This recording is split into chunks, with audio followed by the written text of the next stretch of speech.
नमस्कार, मैं हूं राज ठाकुर और आप देख रहे हैं big news big show. Big news big show में दिखाएंगे आपको वो तमाम खबरें जो आपके लिए जानना बेहद जरूरी। हमारी पहली खबर रहेगी पीएम नरेंद्र मोदी के विदेश दौरे से जुड़ी। पीएम नरेंद्र मोदी 8 दिनों के लिए 5 देशों के दौरे पर है। सबसे पहले पीएम मोदी अफ्रीकी देश घाना पहुंचे हैं। इसके बाद त्रिनिदाद और टोबैको की तरफ वो रुख करेंगे और फिर अर्जेंटीना का दौरा करेंगे। इसके बाद ब्राजील में आयोजित ब्रिक्स सम्मेलन में वो हिस्सा लेंगे और फिर आखिर में नामीबिया जाएंगे। बता दें, पिछले 10 साल में पीएम नरेंद्र मोदी का यह सबसे लंबा विदेश दौरा है। लेकिन जब भारत दुनिया की तीसरी सबसे बड़ी इकोनॉमी बनने की राह पर हो तो ऐसे में पीएम नरेंद्र मोदी का यह दौरा बेहद अहम हो जाता है। इसके बाद हमारी दूसरी खबर पाकिस्तान प्रायोजित आतंकवाद को लेकर रहेगी, जिस पर भारत ने एक बार फिर से अपना रुख स्पष्ट कर दिया है। अमेरिका के वॉशिंगटन डीसी में क्वाड विदेश मंत्रियों की बैठक से पहले भारत के विदेश मंत्री एस जयशंकर ने कहा, पाकिस्तान में आतंकी ग्रुप कॉरपोरेट कर्मचारी की तरह काम करते हैं, लेकिन भारत अपने लोगों की सुरक्षा के लिए आतंकवाद के खिलाफ कार्रवाई करता रहेगा। बता दें, इससे पहले रक्षा मंत्री राजनाथ सिंह ने चीन की धरती से पाकिस्तान को कड़ा संदेश दिया था। पहलगाम हमले के बाद आतंकवाद के मुद्दे पर भारत पाकिस्तान को कैसे बेनकाब कर रहा है, हम आपको अपनी रिपोर्ट के जरिए यह भी विस्तार से बताएंगे। इसके बाद तीसरी खबर रहेगी आईसीएमआर की एक रिपोर्ट, जिसने अपनी स्टडी में यह पाया है कि देश में हार्ट अटैक से होने वाली अचानक मौतों का कोविड वैक्सीन से कोई संबंध नहीं है। चौथी खबर पवित्र अमरनाथ यात्रा को लेकर, जिसके पहले जत्थे को जम्मू कश्मीर के उपराज्यपाल मनोज सिन्हा ने हरी झंडी दिखाकर रवाना किया है। इस दौरान शिव भक्तों का उत्साह देखते ही बन रहा था। और हमारी पांचवी खबर यानी आखिरी खबर, हिमाचल में बाढ़ और बारिश का कहर रहेगी, जिसमें अब तक 50 से ज्यादा लोगों की जान जा चुकी है और प्रदेश के अधिकांश हिस्सों में जनजीवन बुरी तरह से प्रभावित हुआ है। साथ ही साथ मैदानों का क्या है सूरत हाल, वो भी बताएंगे। तो कहीं मत जाएं, देखते रहिए बिग न्यूज बिग शो।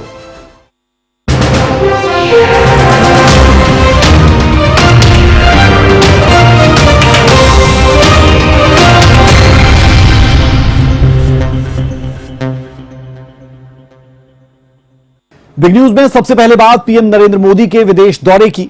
8 दिनों के लिए 5 देशों की यात्रा पर निकले पीएम नरेंद्र मोदी सबसे पहले अफ्रीकी देश घाना पहुंचे हैं। पिछले 3 दशकों में किसी भारतीय प्रधानमंत्री का यह पहला घाना दौरा है। इसके बाद PM Narendra Modi Trinidad and tobacco, Argentina और ब्राजील जाएंगे। ब्राजील में ब्रिक्स समिट में हिस्सा लेने के बाद पीएम नरेंद्र मोदी नामीबिया जाएंगे। पीएम नरेंद्र मोदी का यह विदेश दौरा कूटनीतिक आधार पर बेहद अहम कहा जा सकता है।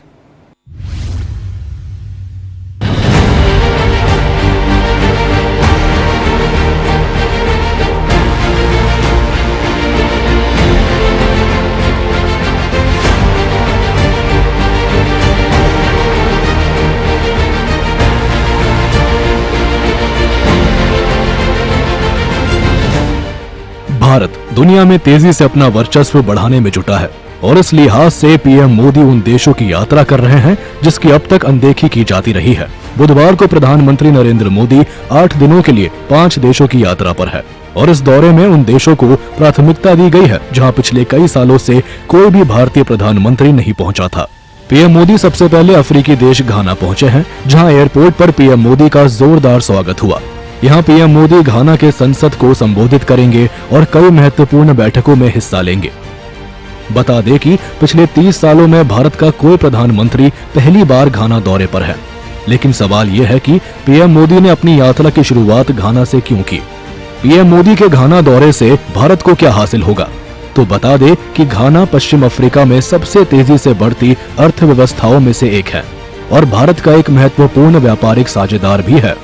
पीएम मोदी के इस यात्रा से दोनों देशों के बीच ऐतिहासिक संबंधों को मजबूती मिलेगी। घाना भारत के लिए सोने का एक प्रमुख स्रोत है, जहां से भारत के कुल आयात का लगभग 70% हिस्सा आता है। द्विपक्षीय व्यापार 3.13 बिलियन डॉलर से अधिक का है और इसमें और वृद्धि की अपार संभावनाएं हैं। पीएम मोदी के इस दौरे से नए निवेश के अवसर खुलेंगे। स्टार्टअप, डिजिटल टेक्नोलॉजी, शिक्षा, स्वास्थ्य, डिफेंस के क्षेत्रों में सहयोग की संभावना बढ़ेगी। घाना अफ्रीका में भारत की कूटनीतिक रणनीति का एक महत्वपूर्ण हिस्सा है।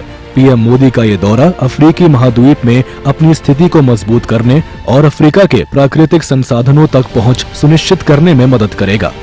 घाना दौरे की समाप्ति के बाद कल यानी 3 जुलाई को PM Modi Trinidad and Tobago जाएंगे। साल 1999 के बाद भारत के किसी प्रधानमंत्री का पहला दौरा है।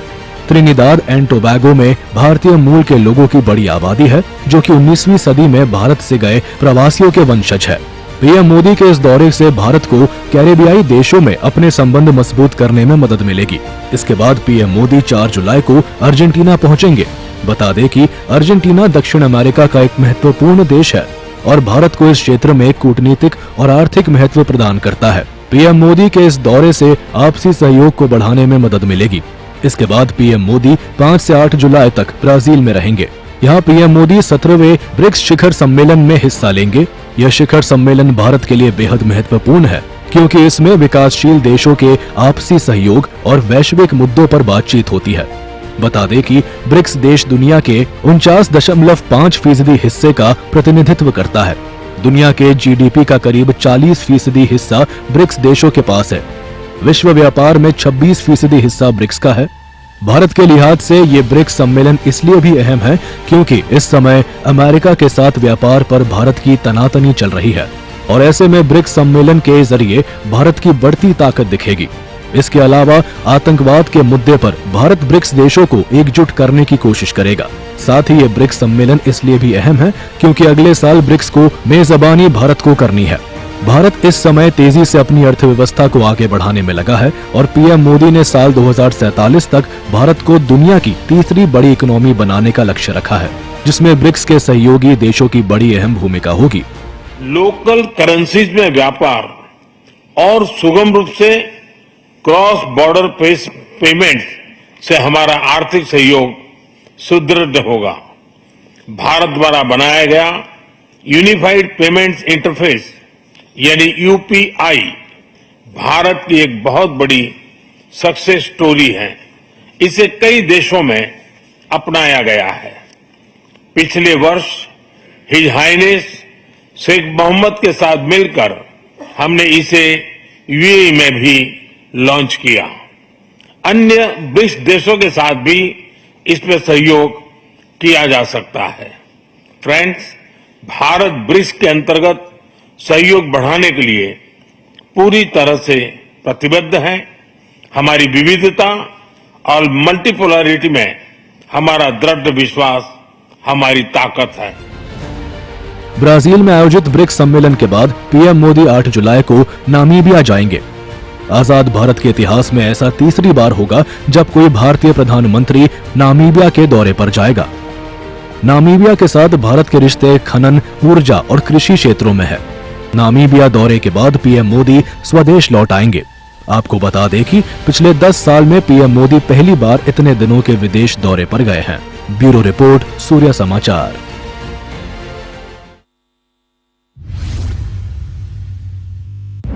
अब खबर पाकिस्तान प्रायोजित उस आतंकवाद की जिसकी पोल खोलने का भारत एक भी मौका नहीं चूकता।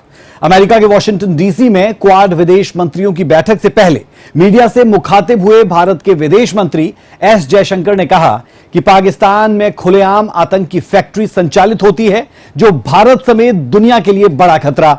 लिहाजा भारत में आतंक के खिलाफ जीरो टॉलरेंस की नीति है।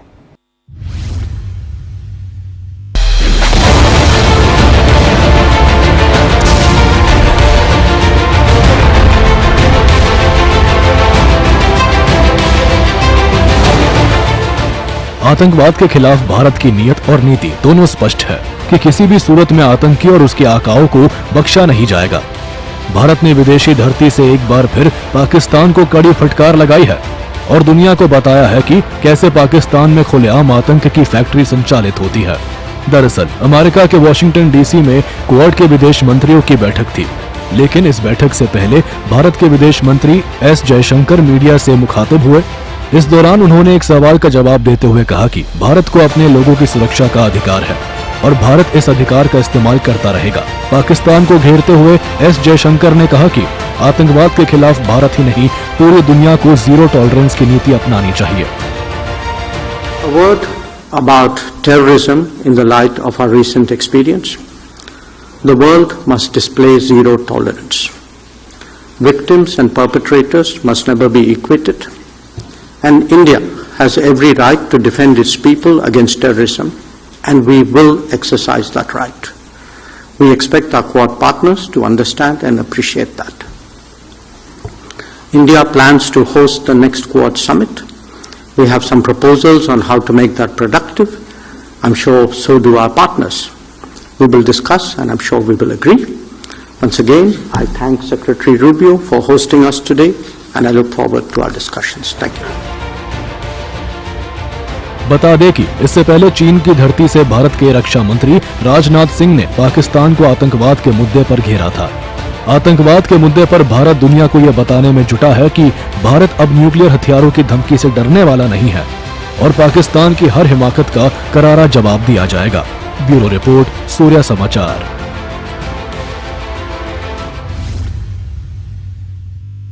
देश भर में पिछले महीनों हार्ट अटैक से अचानक मौत के मामले बढ़ गए, जिसके बाद सवाल उठने लगा है कि इसका कोविड वैक्सीन से कहीं कोई कनेक्शन तो नहीं। आईसीएमआर ने अपनी रिपोर्ट साझा की, जिसमें उन्होंने बताया कि कोविड वैक्सीन का अचानक हो रही मौतों से कोई वास्ता नहीं है।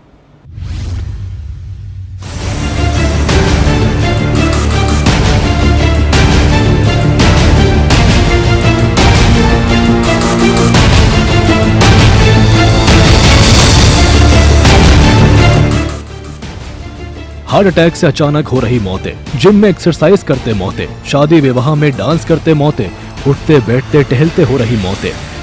आखिर क्यों अचानक हो रही हार्ट अटैक से मौत? पुराने रोग, तनाव या कोविड वैक्सीन लगवाने का प्रभाव? सवाल गंभीर है। आखिर बीते दिनों देश भर में हो रहे अचानक हार्ट अटैक की क्या है वजह? तो स्वास्थ्य मंत्रालय का जवाब भी है दो टूक। आपको बताएं उससे पहले पूरा मामला भी जान लीजिए कि अचानक कोविड वैक्सीन पर सवाल क्यों खड़े हुए। दरअसल कर्नाटक के मुख्यमंत्री सिद्धरामैया ने कहा कि कोरोना वैक्सीन को जल्दबाजी में दी गई मंजूरी और उसका डिस्ट्रीब्यूशन राज्य में युवाओं की अचानक हो रही मौतों का कारण हो सकता है। सवाल गंभीर थे तो जवाब भी सीएम के बयान के अगले दिन ही आ गया, क्योंकि मामला स्वास्थ्य से जुड़ा था। तो आपको बता दें कि एम्स और आईसीएमआर की स्टडी में सामने आया है कि देश भर के युवाओं में हो रहे अचानक हार्ट अटैक से कोविड वैक्सीन का दूर दूर तक कोई लेना देना नहीं है। आपको बता दें कि आईसीएमआर और national centre for disease control अचानक हो रही इन मौतों के पीछे का कारण समझने की दिशा में काम करती है। स्टडी में साफ तौर पर कहा गया है कि कोविड-19 के बाद वयस्कों की अचानक हो रही मौतों का कोरोना वैक्सीन से कोई लिंक नहीं है। आपको बता दें कि अचानक हो रहे हार्ट अटैक पर आईसीएमआर एनसीडीसी की स्टडी, युवाओं में हो रहे हार्ट अटैक का कोविड वैक्सीन से संबंध नहीं।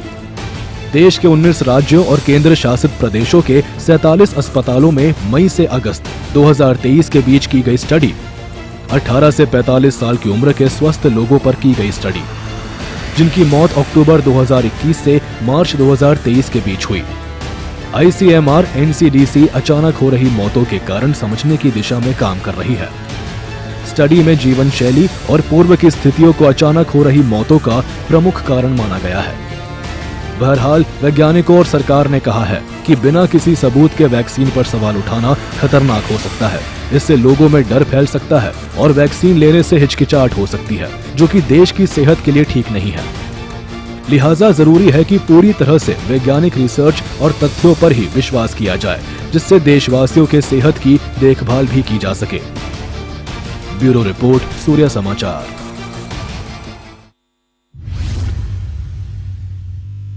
हिमाचल प्रदेश को साल 2023 में प्रकृति से जो जख्म मिला था वो अभी भरा नहीं है। बारिश ने एक बार फिर से पुराने जख्मों को कुरेद दिया है। प्रदेश के कई हिस्सों में पिछले कई दिनों से भारी बारिश हो रही है, जिससे कई लोगों की मौत हो चुकी है तो कई अभी लापता है। इसमें सबसे ज्यादा नुकसान मंडी जिले में हुआ है। यह रिपोर्ट जरा देखें।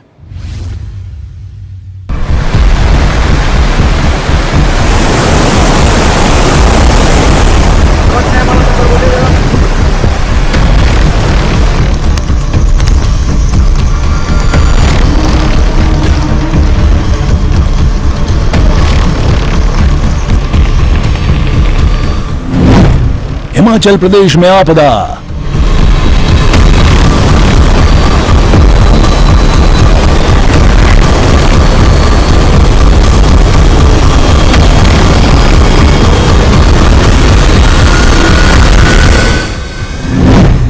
कुदरत ने पहाड़ों को दिया जख्म।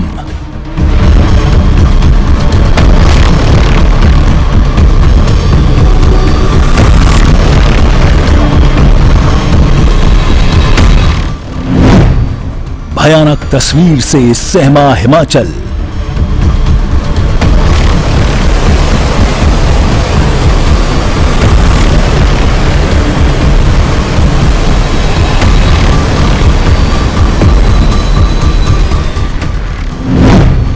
कुदरत की मार, लोग हुए लाचार।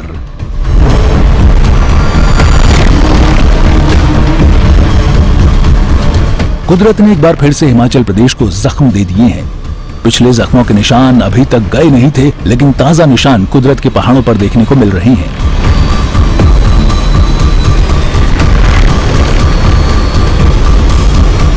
ये प्राकृतिक आपदा उसी तबाही की तस्वीरों को याद दिला रही है जो साल 2023 में देखने को मिली थी।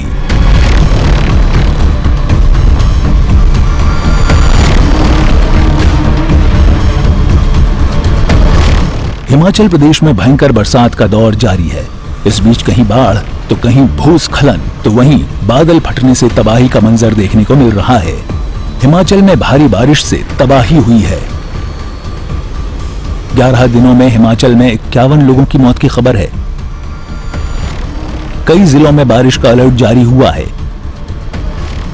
मंडी जिले में सबसे ज्यादा नुकसान हुआ है। मंडी जिले में सोमवार रात को 11 जगह बादल फटा। 4 स्थानों पर फ्लैश फ्लड की घटनाएं देखने को मिली। किन्नौर के रक्षम सर्किल में बादल फटने की घटना हुई। मंडी के थुनाग में बादल फट गया। मंडी के भोरनी नाला में रेस्क्यू किया गया। करसोग के कुट्टी बाईपास पर बादल फट गया, जहां से 7 लोगों का रेस्क्यू किया गया। सराज की पखरेर पंचायत से ही 17 लोग लापता बताए जा रहे हैं। नाचन विधानसभा क्षेत्र में 7 लोग लापता हैं। सराज विधानसभा क्षेत्र में 5 शव बरामद हुए हैं। बादल फटने के बाद नाचन से 3 शव बरामद हुए हैं। धर्मपुर का स्याठी गांव बादल फटने से बर्बाद हुआ। मंडी जिले में 248 सड़कें प्रभावित हुई। बारिश से 994 डीटीआर्स बाधित हुई हैं। कुल्लू में 37 सड़कें और 52 ट्रांसफार्मर प्रभावित हुए हैं। कांगड़ा में 55 सड़कें प्रभावित हुई। 28 विद्युत ट्रांसफार्मर बाधित हुई। कांगड़ा में 39 जल योजनाएं प्रभावित हुई हैं। शिमला जिले में 32 सड़कें बंद हैं। जिले में 45 ट्रांसफार्मर ठप, 103 जल योजनाएं बाधित हैं।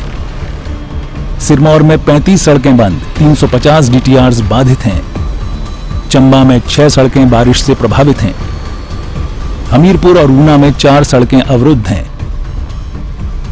सोलन में 2 और किन्नौर में 1 सड़क बंद है। 4 कच्चे घरों को पहुंचा नुकसान। 30 से अधिक घर और 20 गौशालाएं क्षतिग्रस्त हैं। 50 से भी अधिक पशुधन की हानि हुई है। भारी बारिश से 406 से ज्यादा सड़कें बंद हैं। विद्युत आपूर्ति के 1515 से ज्यादा ट्रांसफार्मर ठप पड़े हैं। जलापूर्ति की 171 परियोजनाएं प्रभावित हुई हैं। कई इलाकों में सड़क के साथ साथ बिजली पानी का संकट है। कांगड़ा, सोलन और सिरमौर में बारिश का ऑरेंज अलर्ट जारी हुआ है। शिमला, मंडी, हमीरपुर, ऊना और बिलासपुर जिलों में येलो अलर्ट जारी हुआ है। चंबा में 3 लोगों को रेस्क्यू किया गया है। हमीरपुर में 51, मंडी में 233 लोगों को बचाया गया है। एक पुल भी क्षतिग्रस्त हुआ है। वहीं अभी भी मौसम से लोगों को राहत मिलने वाली नहीं है। मौसम विभाग की ओर से जो अपडेट जारी किया गया है उसके मुताबिक हिमाचल में 6 दिनों तक लगातार बारिश का अलर्ट जारी है। 4 दिन भारी बारिश का ऑरेंज अलर्ट है। 2 दिन बारिश का येलो अलर्ट है। सोलन, सिरमौर और कांगड़ा में भारी बारिश का ऑरेंज अलर्ट जारी है। 3 और 4 जुलाई पूरे प्रदेश में येलो अलर्ट जारी हुआ है। 5 और 7 जुलाई तक भारी बारिश का अलर्ट है। मंडी, कुल्लू, हमीरपुर, शिमला, सिरमौर और सोलन में बाढ़ का अलर्ट है। अगले 24 घंटों के दौरान बाढ़ की आशंका है। वहीं मुख्यमंत्री सुखविंदर ठाकुर मंडी दौरे पर रहे। धर्मपुर में बारिश प्रभावित क्षेत्र का सीएम ने दौरा किया। लौंगणी और धर्मपुर में आपदा प्रभावित इलाकों का दौरा किया। वहीं पीड़ित परिवारों से भी मुख्यमंत्री ने मुलाकात की। मंडी जिला में जो तबाही हुई है, पिछले कल बहुत तबाही हुई है और थुनाग, जंजाली, छतरी वाले एरिए है, वहाँ भी रोड जो है वो टूटे हुए है और हालात वहाँ नाजुक है। तो मेरी जिलाधीश महोदय से बात हुई थी और पता ये लगा कि वहाँ भी रोड का कार्य हमने युद्ध स्तर पर स्टार्ट किया है। बिजली को रिस्टोर करने का कार्य भी हमने युद्ध स्तर पर स्टार्ट किया है। सभी बिजली बोर्ड के कर्मचारियों की हमने यहाँ छुट्टियां जो है बंद कर दी है, रद्द कर दी है। पेयजल के जो अधिकारी है उनकी भी छुट्टियां को हमने रद्द करने का निर्देश दिया है और कोशिश ये है कि हम जल्दी ही चिंजाड़ी से थुनाग रोड को शुरू किया जाए और सभी मशीनरी को वहां लाने की हमने बात की है और एयरफोर्स से भी हमने मदद मांगी है। तो मेरा मानना है कि आजकल में अगर धूप अच्छी रही तो सड़क खुल जाएगी। वहीं नेता प्रतिपक्ष जयराम ठाकुर मंडी पहुंचे, आपदाग्रस्त इलाकों का जायजा लिया। तो वहीं जयराम ठाकुर ने लोगों से बात भी की। बारिश के कारण बहुत बड़ा नुकसान इस क्षेत्र में हुआ है। मैं इस वक्त उकला के इस गांव के पास हूं, जहां एक पुल जो यहां पर था, जो आने जाने का एकमात्र साधन था, रास्ता था, और जिसको 2002 में बना करके हमने तैयार किया था यहाँ की जनता की मांग पर, और वो पुल आज यहाँ नहीं है। 8 मकान जो हमारे सामने यहाँ इस तरफ मेरी बाईं तरफ जहाँ मैं खड़ा हूँ इस तरफ थे, उनका कोई पता सता नहीं है। वो सारे मकान बह करके चले गए हैं। सिर्फ इतना ही है कि आदमी यहाँ से सुरक्षित निकलने में सफल हुए हैं। और इसके अलावा इस तरफ जहाँ पर राइट साइड में मेरा, इस तरफ जहाँ मैं खड़ा हूँ, तो इस तरफ पे बहुत बड़ी संख्या में जो रोड तो बिल्कुल ही, रोड का तो नामो निशान नहीं रह गया, लेकिन मकान जो थे वो भी यहाँ से भी गुम हो, मतलब यहाँ से भी वो मकान सारे बह करके चले गए हैं। तो बहुत बड़ा नुकसान हुआ है। लेकिन यहाँ थोड़ा इस बात को लेकर संतोष है कि यहाँ जिंदगी नहीं गई है। पशुधन का नुकसान जरूर हुआ है, लेकिन उसके बावजूद मकान का जरूर नुकसान हुआ है, लेकिन जिंदगी बच गई है। यही एक बात मुझे सिर्फ कहनी है। आपको बता दें कि आपदा के बाद हिमाचल सरकार ने बड़ा फैसला लिया है। आपदा के चलते कई विभागों की छुट्टी रद्द की गई है। बिजली विभाग और आईपीएच कर्मचारियों की छुट्टी रद्द की गई है। सीएम ने एयरफोर्स से मदद मांगी है। ब्यूरो रिपोर्ट, सूर्या समाचार। अब खबर अमरनाथ यात्रा को लेकर, जिसकी शुरुआत जम्मू कश्मीर के एलजी मनोज सिन्हा ने हरी झंडी दिखाकर की है। 38 दिनों तक चलने वाली इस यात्रा को लेकर भक्तों में खासा उत्साह देखने को मिल रहा है। वहीं सुरक्षा के लिहाज से भी बेहतर पुख्ता प्रबंध किए गए हैं। ये रिपोर्ट देखें।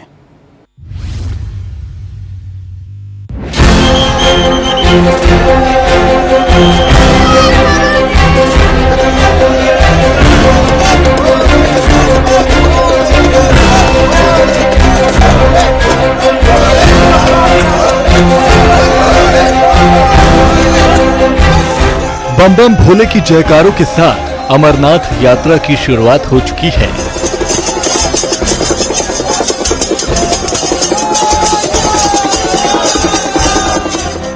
एलजी मनोज सिन्हा ने भगवती नगर बेस कैंप से पहले जत्थे को रवाना किया।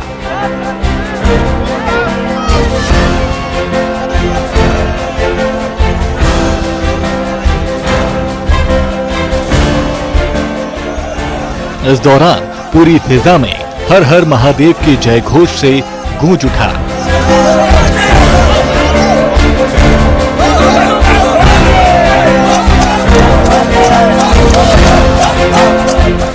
वहीं एलजी मनोज सिन्हा ने कहा कि अमरनाथ यात्रा को लेकर पुख्ता इंतजाम किए गए हैं। यात्रा के बहुत ही बेहतर इंतजाम किए हैं। जम्मू कश्मीर पुलिस और सुरक्षा बलों ने सुरक्षा के भी चाक चौबंद इंतजाम किए हैं।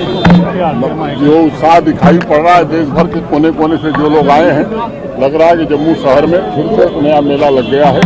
और तमाम आतंकवादी घटनाओं को धक्का बताते हुए भगवान भोलेनाथ के भक्त बड़ी संख्या में दर्शन के लिए आ रहे हैं। मैं उम्मीद करता हूँ कि पहले से भी बेहतर यात्रा होगी। अमरनाथ यात्रा को लेकर सुरक्षा के पुख्ता इंतजाम हैं। चप्पे चप्पे पर सुरक्षा बलों की तैनाती की गई है।